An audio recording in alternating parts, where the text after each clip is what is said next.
Welcome to Elder Insights, where we help you embrace life with wisdom and ease. I'm so glad you're here today, and I hope you're feeling well. Let's dive into something many of us experience as we age: the challenge of holding on to sentimental items. Have you ever found yourself unable to part with things from your past? Whether it's old letters, gifts from loved ones, or items tied to special memories, it's not always easy to let go. And that's perfectly okay. But sometimes, as we grow older, we're faced with the question, why do we keep so many sentimental items? What purpose do they serve in our lives? In this video, we'll explore just that, as well as how to navigate the delicate process of letting go of these items, while still honoring the memories they hold. We'll talk about ways to tackle this emotionally charged task with love and care. If this topic resonates with you, please hit the like button, share with others, and subscribe to Elder Insights for more content designed just for you. And if you feel like leaving a comment, let me know. Comment 1 if this is a topic you want to explore more, or 0 if you'd prefer a different approach. Your support truly motivates us to keep bringing you helpful and meaningful content. Now, let's talk about why we hold on to these sentimental things, even when it feels like they're more of a burden than a blessing. There's something deeply emotional about holding on to objects that carry the weight of memories. They are more than just physical items. They are windows into the past, carrying with them the essence of experiences, relationships, and emotions that have shaped us. Take Linda, for example. She had a porcelain figurine that had been passed down through generations. This figurine, though not valuable in a monetary sense, was priceless to Linda. Every time she looked at it, memories of her late mother flooded her mind, moments of warmth, love, and laughter. The figurine was more than just a piece of china. It was a tangible representation of a person she held dear, a link to someone who is no longer there. Linda's attachment to the figurine was not about its material worth, but about what it represented. It was an emotional anchor, tying her to a time and place where she felt loved, cherished, and connected to her mother. Holding on to the figurine allowed her to feel as though part of her mother's spirit remained with her, even though she couldn't physically be there anymore. The object symbolized her mother's presence in Linda's life, and letting go of it felt like losing that connection. Psychologically, Linda's experience reflects a common human tendency. We keep sentimental items because they serve as emotional anchors in our lives. Our brains are wired to form attachments to objects that are tied to significant events, people, and places.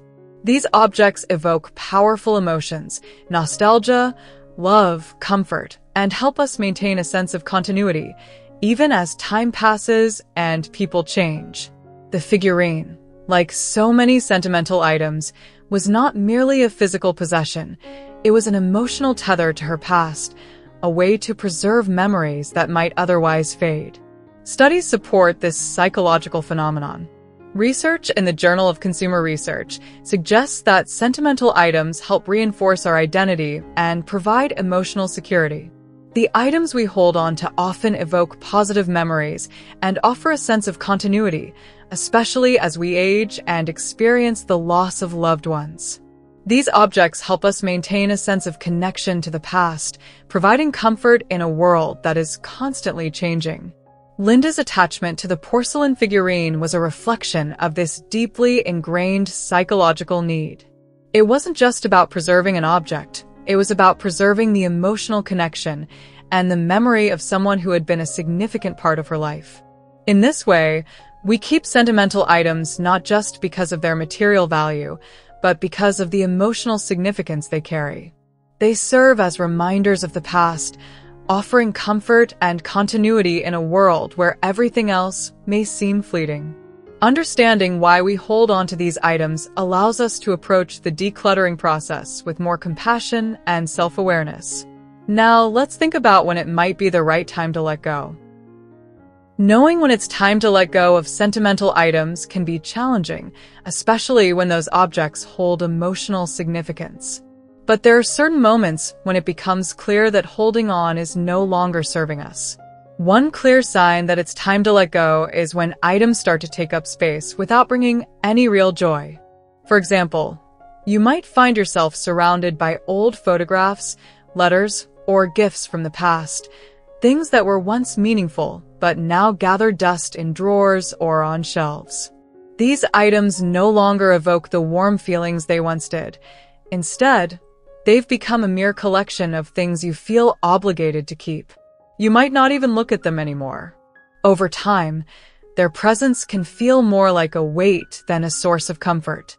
Another key moment occurs when these items begin to cause emotional discomfort. This often happens when the sheer volume of sentimental items grows overwhelming. The more things you accumulate, the harder it becomes to navigate the emotional ties to each one.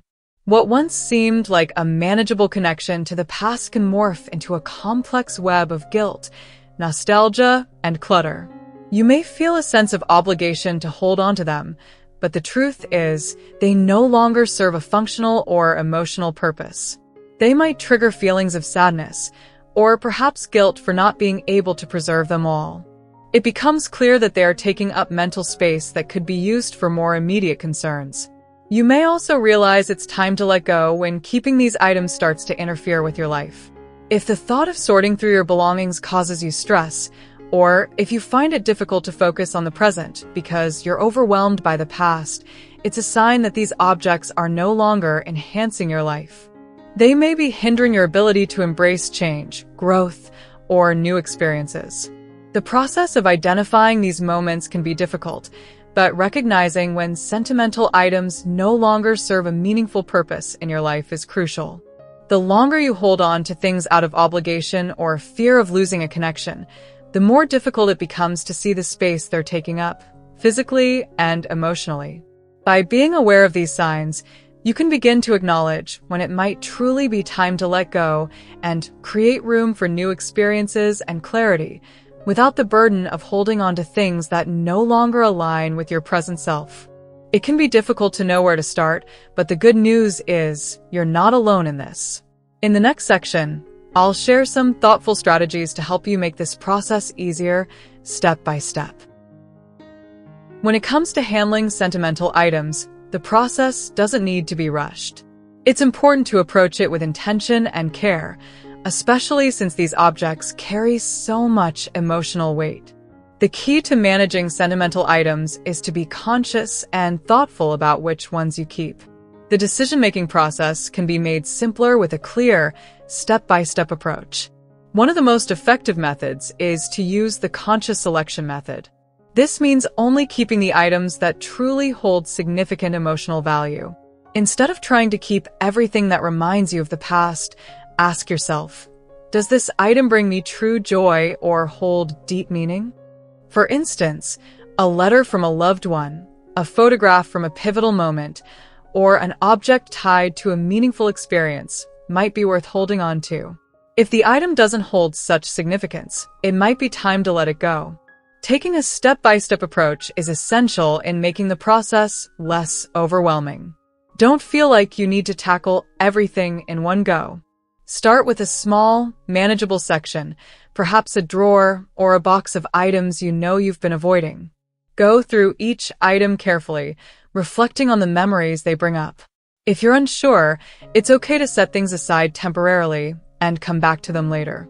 Breaking down the task into smaller pieces helps prevent the feeling of being overwhelmed and allows you to approach it with a clear mind. There are also several tools you can use to help with the decluttering process. One method that has gained popularity is Marie Kondo's approach, also known as the KonMari method. Her technique encourages you to hold each item in your hands and ask, does this spark joy? If it does, you keep it. If it doesn't, you let it go. This method encourages mindfulness and allows you to reflect on each item's true value to you. Another helpful tool is the 3-box method, which is simple yet effective. You'll need 3 boxes. One for items you want to keep, one for items you want to donate, and one for items you want to toss. As you go through each item, place it in one of the 3 boxes based on its value to you. This straightforward system helps you make clear decisions without feeling overwhelmed by the process. It also helps you avoid second-guessing or regret by giving you a clear action for each item. By using these strategies and tools, you'll be able to handle your sentimental items with care and intention. The process doesn't have to be difficult or emotional. It's about finding balance and letting go of what no longer serves you, while keeping the things that truly matter. Deciding which items to keep isn't just about what you see, it's about how you feel. Let's talk about how to manage those emotions and stay grounded as you navigate the process. Letting go of sentimental items can stir up some powerful emotions. For many, the thought of parting with a cherished object brings feelings of fear or sadness. There's a deep attachment to the memories they hold, and the fear of losing those memories can make the process feel overwhelming. It's common to feel like you're losing a part of yourself or your past when you release something that once had great emotional value. These emotions are completely natural, but it's important to understand that letting go doesn't mean losing the memories themselves. The memories and the emotions tied to these items live within you, not in the objects. It can be helpful to remind yourself that the meaning behind these items is something no physical object can fully capture. The memories are still yours to cherish, and releasing the physical items can create more space for new experiences and memories to form. To help cope with the emotions that arise during this process, journaling can be a great outlet. Writing about your feelings allows you to express and process any emotions you might be holding on to. It's also a chance to reflect on why an item was meaningful in the first place and whether it still serves a purpose in your life. Writing down your thoughts may give you clarity on whether holding on to an item is truly helping you, or if it's simply keeping you tied to the past. Talking with family and friends is another powerful way to work through these emotions. Sharing your struggles with someone you trust can provide comfort and insight. Sometimes, simply verbalizing your feelings allows you to release some of the emotional weight. You might find that your loved ones have gone through similar experiences and can offer support, advice, or even help in the decision-making process. From a psychological perspective, change can be difficult, especially when it involves letting go of something that has been part of your life for a long time. It's common to feel guilt that you're letting go of something that may have had deep meaning or that you feel you should keep. However, it's important to shift that guilt into a sense of peace. You're not abandoning the memory. You're simply allowing yourself to move forward in a way that honors both the past and the present. When you accept that change is a natural part of life, it becomes easier to let go and feel at peace with your decisions. By acknowledging and embracing the emotions that come with decluttering and by taking steps to cope, you can move through the process with greater ease. Remember, the goal isn't to erase the past. It's to create a living space that supports your present well-being. It's normal to feel a strong connection to the past, but remember, letting go doesn't mean forgetting.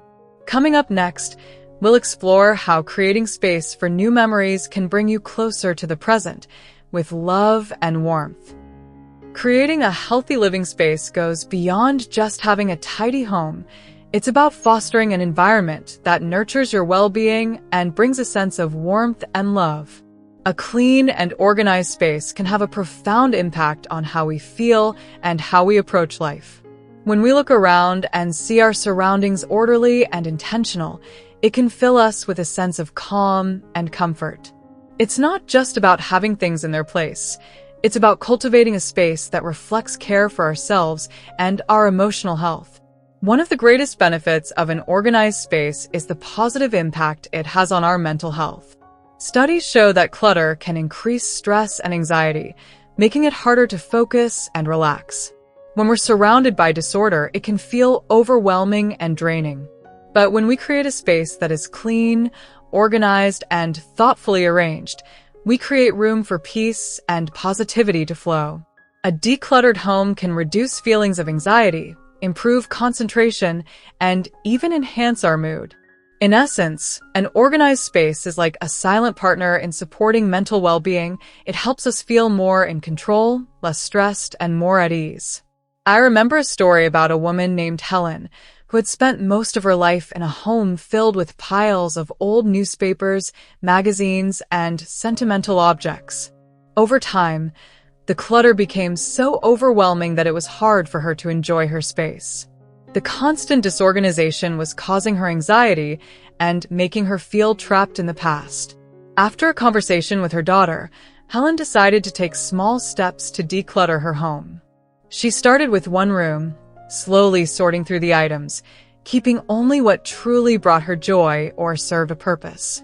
As she let go of the unnecessary items, something remarkable began to happen. The more Helen decluttered, the more she felt a sense of lightness in her life. Her once cramped, chaotic living room now felt open and inviting, filled with warmth and light. The process wasn't easy, but with each item she let go of, she noticed how much more at peace she felt. Her home became a reflection of her own sense of self-care, and the anxiety that once lingered in the background slowly faded away. For Helen, decluttering her space didn't just change her environment, it changed her outlook on life, making her feel more connected to the present and ready to embrace new experiences. Creating a healthy and loving living space isn't about perfection. It's about making your space a sanctuary that reflects care and supports your well-being. By clearing away the clutter, you open up space for peace, love, and a brighter future. When we clear the clutter, we make room for something truly special: peace, joy, and well-being. Stay with me as I share how a decluttered home can become a reflection of your heart, ready to embrace new experiences. When we hold on to sentimental items, it's often because they serve as physical reminders of cherished memories. But the truth is, memories are not bound to objects. The emotions, the connections, and the experiences we've had with our loved ones and in our lives can be carried with us in our hearts, not just through things. These beautiful memories live in our minds, our stories, and our actions. They are alive in the way we remember and share them with others. One of the most powerful ways to replace physical items is by finding alternative ways to preserve those memories. Instead of keeping every photograph or keepsake, try writing letters to loved ones or to yourself. Letters allow you to express the significance of those memories, writing down your thoughts, feelings, and reflections. Not only does this help preserve the memory, but it also provides an outlet for emotional expression. Another idea is to create digital photo albums. Rather than keeping every printed photograph, you can organize your pictures in a digital album, making it easy to revisit and share memories without the clutter. Some people also preserve memories by creating videos, where they share stories or talk about meaningful experiences. This adds a personal touch and allows the memories to live on in a dynamic, engaging way. In addition, encourage your creativity to make new memories without holding on to physical items. There's so much to be said for creating meaningful moments that don't require things to be saved. For instance, instead of keeping physical mementos, why not create new traditions, such as cooking a favorite recipe together, going for a walk in a beautiful park, or doing something creative like painting or crafting together? These experiences, although not tied to objects, create lasting memories that stay with you.